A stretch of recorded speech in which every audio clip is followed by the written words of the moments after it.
हो, तुम क्या गाती हो, ओ माय गॉड ऐश्वर्या लग रही हो, यहाँ से थोड़ी करीना लग। उसने मुझे ना बचपन में हीरोइन बना दिया था उबैद ने। ये उबैद की गलती है जो मानी भुगत रहा है अब। हाँ बिल्कुल ऐसी सो के उठो, एक सेकंड कैमरा लाओ। मेरे भाई मुझे ऐसे प्रिंसेस की तरह अडोर करते थे, मेरे साथ शॉपिंग्स पे जाना, मेरे साथ, मैं उनकी मेकअप्स कर रही हूँ, मैं उनको अपना गरारा पहना के तो पूरे अपार्टमेंट में लेके घूमती थी। लग रही है। हाँ क्योंकि बहन तो थी नहीं ना, तो उबैद था, उसका मैं दोपहर में स्कूल से उबैद बड़ा है या छोटा है? उबैद में से 1 साल छोटा है। अच्छा छोटा वाला भाई। हाँ स्कूल से आता हाँ, था, छोटे वाले भाइयों के साथ कर सकती है हाँ ये सब। हाँ, और मैं उसका मेकअप करती थी, डांस करते थे, वो बहुत ही कोई मेरी ऐसे से लाइफ थी, ऐसे से। फलाना शादी में जाना है, हर शादी में मुझे, अगर आप भी अपनी किसी कज़न की शादी का कार्ड देंगी ना, मैं फिल्म फेयर अवार्ड छोड़ के, फिल्म फेयर अवार्ड इंशाल्लाह वो भी जाऊंगी मैं। मैं कोई प्रीमियर छोड़ के मैं शादी प्रेफर करती हूँ। मुझे आज तक याद है मेरे फूफा, अल्लाह उनको जन्नत नसीब करे, वो मेरे लिए पूरा होम लेकर आए थे। वो अब तक वो हाउस मेरे पास रखा है, और वो हाउस कोई नहीं छू सकता। मुजम्मिल भी मांगता है, इब्राहिम भी मांगता है, लेकिन वो अम्मी के पास वैसे ही रखा हुआ है ऊपर के हिरा का है। अजीब सी बात है गुड़ियों से। कितना बड़ा घर था? घर बड़ा अंदर जा सकती थी खेलने या नहीं? सिर्फ चीजें थी, चीजें जा सकती, डेकोरेशन की चीजें हाँ। थी, पार्किंग की गाड़ी थी। वही हाउस ड्रीम में था, और वो लगता है जैसे ख्वाब सारे सच कर दिए मेरे मानी ने। जो जो मैंने ख्वाब देखे थे ना, पता नहीं आपसे बैठ के क्यों मैं मानी की इतनी बातें कर रही हूँ। नहीं करो ना, मुझे बहुत अच्छा लग रहा है, जैसे मुझे दिल कर रहा है कि मैं बताऊं। हाँ। मैंने जो जो ड्रीम कभी देखा था या कभी सोचा भी था ना, वो उस बंदे ने ऐसी छड़ी घुमाई है, वो चीज़ें पूरी हो गई हैं। तो वही ड्रीम था मेरे, वही घर मेरा मेरा ऐसा ड्रीम घर था होगा, कि मैं गाड़ी अंदर पार्क करूँगी, मेरा रूम होगा, इस तरह का। मानी ने मुझे सब कुछ दिया है। हाँ, कहाँ कहाँ मिले थे? मानी देखा तो टीवी पे था, मगर हाँ, मिले कहाँ थे? अल्लाह देखें करता है ये। मानी मेरी फ्रेंड का फ्रेंड था। अच्छा। और अजीब सी बात है, दोनों एक क्यों? दूसरे को पसंद करते थे। ओह अच्छा। हाँ हाँ। और मैं अपनी फ्रेंड का प्रोजेक्ट्स बनाती थी, और मैं उसके घर में प्रोजेक्ट बना रही थी, तो सारी रात इससे बात कर रही थी। तो मैं अपने काम में लगी हुई थी, मैं थोड़ी सी अच्छी उन चीज़ों में।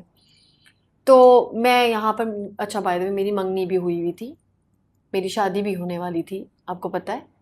और मैंने कहा 6 महीने रह गए तो शादी में, और मैं अपने मंगेतर से नॉर्मल, वो थोड़ा बैंकर है, तो वो थोड़ा सा सोफिस्टिकेटेड टाइप इंसान है, बिल्कुल अच्छा। मेरी रेंज से बाहर। अच्छा। क्योंकि मैं तो बड़ी इस तरह की हीरोइन टाइप ना, मुझे तो कोई हीरो चाहिए ना, 6 पैक्स वाला। खैर, तो ये हुआ कि मैंने उससे बात करके बंद करके मैं अपना काम करना शुरू हो गई। तो मेरी दोस्त मुझसे से बातें करी, तो मैंने नेक्स्ट डे पूछा कि तुम सारी रात किससे बात करी थी? तो उसने कहा मैं मानी से बात करी थी। तो मेरे तो एंटेनाज ऐसे खड़े हो गए ना। मैंने कहा अच्छा। फिर नेक्स्ट डे मैंने बहुत बुरी हरकत की, आई एम सो सॉरी। मैंने उसके फ़ोन से मानी का नंबर निकाल लिया था, और जब मैंने उसके फ़ोन से मानी का नंबर निकाला तो फिर मैंने मानी को कॉल की, मरियम खान बन के, और मैंने कहा मैं तुम्हें पसंद करती हूँ और मुझे तुमसे मिलना है। तो इस तरह फिर मैंने अपनी उस फ्रेंड को कहा कि देखो मेरी तो शादी होने वाली है 6 महीने बाद, तुम एक काम करो मुझे मानी से मिलवा दो। और एक तरफ मेरी मानी से फ़ोन पे बातें चल रही हैं, और एक तरफ मैं उससे एज फैन मिलने गई हुई हूँ। देख रही हैं आप? फिर जब मैं मानी के साथ एज फैन उसके साथ बैठी ना, मैंने बड़ी, उस दिन समीना मैं आपको बता नहीं सकती, मैं सुबह 6 बजे उठ गई थी। उस वक्त कर्ल्स और पर्म्स करने वाली कोई चीज़ नहीं थी। मैंने रात को छोटी छोटी चुटियाँ बनाकर, क्योंकि उस वक्त ताल मूवी आई हुई थी आई गेस, और वो मुझे ऐश्वर्या बन के जाना था। तो मैंने छोटी छोटी चुटियाँ बना के ना मैं सो गई थी। दूसरे दिन मेरी एक बड़ी खूबसूरत कमीज शलवार था, फुल स्लीव्स, थोड़ा सा आगे से ऐसा गला, थोड़ी फिटेड चूड़ीदार, कि बस मानी मुझे देख ले और क्या बस यही लड़की है जिससे मैंने शादी करनी है, मैं ऐसे। अच्छा उसने गाड़ी भेजी मुझे लेने के लिए, तो मैं जब उसकी गाड़ी में बैठी, क्योंकि वो अपनी गर्लफ्रेंड को उसने भेजी होगी गाड़ी, तो हम भी उसी गाड़ी, मैं भी उसी गाड़ी में गई। तो यहाँ मानी की टी शर्ट पड़ी हुई, यहाँ उसका जेल पड़ा हुआ, यहाँ उसके जूते पड़े हुए। मैंने कहा यार मैं मानी की गाड़ी में फाइनली बैठ गई हूँ, और मुझे यकीन ही ना आया ना। तो अब मैं अपनी फ्रेंड को भी नहीं बता सकती कि मैं तो उससे बात कर रही हूँ, मैं तो बड़ी ऐसे बनी हुई थी यूँ करके। 2-3 दफ़ा मानी मेरे एरिया में आया था ना, वो स्ट्रीट शोज़ करता था। तो जैसे मेरे भाइयों को पता है मैं मानी की फैन थी, तो मुझे बताते थे, तो मैं नीचे 2 दफ़ा गई तो उस वक्त तक मानी जा चुका होता था। तो फाइनली इतनी स्ट्रगल के बाद कि यार मैं मानी से कभी मिल लूँ, मानी से मैं इतनी ईजी मेरा कनेक्शन हो जाएगा, ये मुझे नहीं समझ आई।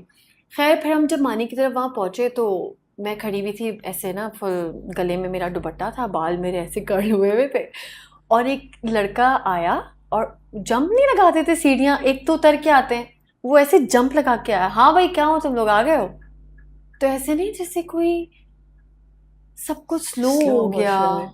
फिर मैंने देखा, मैं जब स्ट्रीट्स देखती थी या सबसेटे में, तो ये बहुत काला सा, गंदा सा, ऐसा सा होता था। और मुझे उस मानी से प्यार था जो डार्क सा था, जो धूपों में जिसने रंग जलाया हुआ था।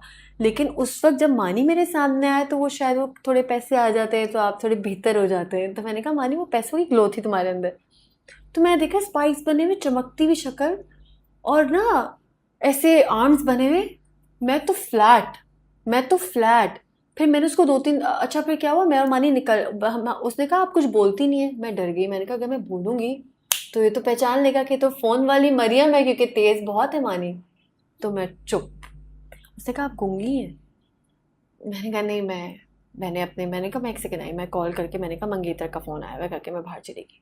फिर मैं आई तो मानी का स्वेटर था ऐसे, पता नहीं उसने ऐसे हुआ तो उसका स्वेटर गिर गया ना, तो मैंने ऐसे स्वेटर उसको उठा के दिया।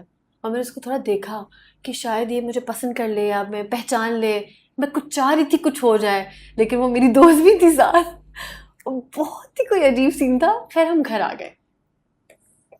जब हम घर आ गए तो मैंने वो सिम लगाई जिससे मैं मानी से बात करती हूँ। वो सिम किसी के पास नहीं थी। तो ना मेरे भाई इतने सख्त, उनको ना पता, उनको लगता था मैं मंगेतर से बातें कर रही हूँ, लेकिन मैं बातें मानी से कर रही होती थी। तो मानी ने कहा मुझे मरियम तुम्हें पता है आज एक लड़की आई थी मिलने के लिए, कितनी बुरी थी, इतनी अजीब सी थी, अपने अंदर कोई हीरोइन समझ रही थी अपने आप को, लेकिन वो मेरे राइटर को बहुत पसंद आ गई है। जब हम मानी से मिलने गए थे ना तो वहाँ पे एक छोटा सा काला सा लड़का हमें लेने आया था। तो मानी ने कहा वो बोनी है, और वो बोनी को पसंद आ गई और मैं उसका रिश्ता ढूंढने जा रहा हूँ, उसका घर का पता निकाल के। तो मैं डर गई, मैंने कहा यार तो टीवी में होता है, कहीं वाकई इसने मेरा पता लगा लिया। यहाँ तो मेरी मंगेतर से मेरी 6 महीने बाद शादी होने वाली है, मेरे घर वाले तो मुझे मार देंगे। ये तो ये क्या हो? मैंने कहा मानी वो मैं ही थी। तो मानी ने कहा मुझे पता था वो तुम। फिर हमारी बात हुई, यहाँ मैंने अपने मंगेतर को चीट किया, और मैं उससे थोड़ी सी बात करके फ़ोन बंद कर देती थी कि मुझे नींद आ रही है। और यहाँ मैं मानी से लंबी रात, सारी रात बातें। और फिर मानी गायब हो गया। मानी गायब हो गया मेरी लाइफ से 4 महीने के लिए।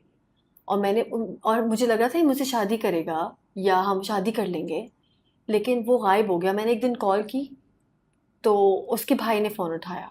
उसके भाई ने कहा आप मुझसे बात कर लेना, मानी तो है नहीं। तो मेरा दिल ऐसा हुआ, मैंने कहा अच्छा। फिर मुझे हुआ ये शायद जो मैं कर रही हूँ ये मेरे साथ गोज़ अराउंड कम्स अराउंड वाली बात कारमा हो गया है। फिर मैंने औसाफ को सब बता दिया, अपने मंगेतर को।